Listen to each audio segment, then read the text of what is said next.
out there, but never up here. So this is kind of a fun opportunity for us. I want to direct your attention to the newsprint. There's three phrases that we've come to appreciate as fundamental to this work of worker justice, both the Interfaith Worker Center and the Interfaith Worker Committee, as well as the parish representative that I will. What I'm going to invite you to do at the end of our time together is ask yourself, have I learned something in terms of these issues that relate to foundational, that relate to compassion or compassionate, and relate to prophetic? And Dan, if you could just flip it over to show the three groups that you're going to be hearing from. I'm with the Interfaith Committee for Worker Justice. We have a couple of our committee members present, Sister Monica, who is the chair of the committee, and Tom Phelan, a member of the committee, so appreciate their presence.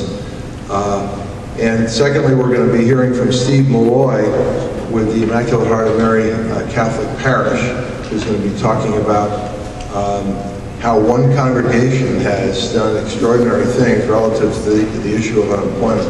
And then we're going to have the Cincinnati Interfaith Worker Center talk specifically about some of the issues that are affecting low-wage workers here in Cincinnati.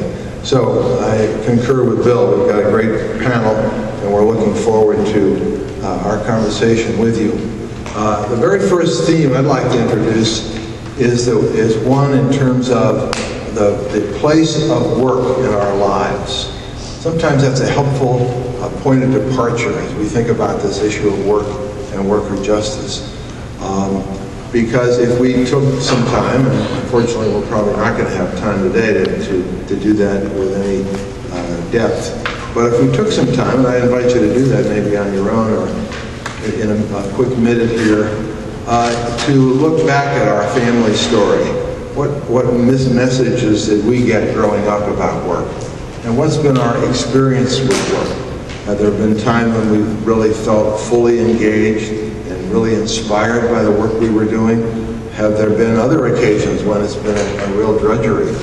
And I think the taking time to reflect on that reminds us maybe of a couple of things. One, how important work probably has been for each of us. And of course, that includes non-paid work as well. And so that helps us maybe appreciate what happens when someone is without a job. And another aspect of that is to be able to look at when work is really satisfying and how much more fulfilling it is.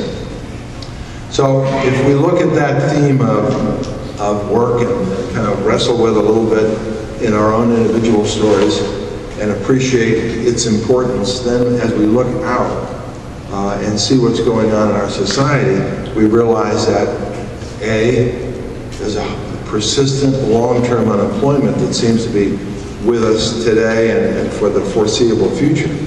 So there's a lot of folks that want to work and can't find work. So that's a critical issue that merits consistent attention. And what are some of the consequences of that? They include the impacts on family, the impacts on self-worth. They include the impacts that those out-of-work families feel in terms of their involvement in their local communities.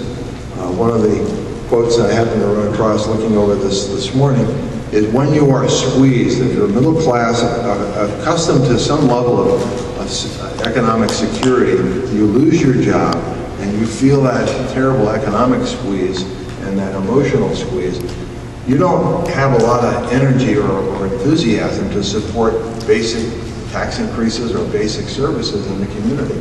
You're focused internally, and so your capacity to be really involved as a taxpayer, as a citizen, is sharply diminished.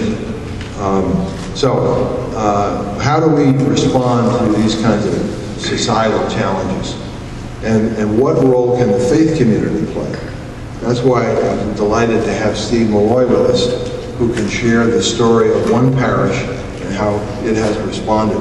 But beyond what Steve is going to be sharing, there's a national effort that we are supporting locally by the Interfaith Worker Justice, the national body that's involved in worker issues, called Faith Advocates for Jobs. And I've got some material up here about it. It's an effort to encourage congregations, parishes, congregations, synagogues, to get involved directly around this issue of unemployment. So it's an exciting effort. We're promoting it here, and just invite you to take a look at the materials we have about it. So at this point, I'd like to invite Steve to come forward, and he's going to share with you the story of one parish and how it has responded to this unemployment challenge.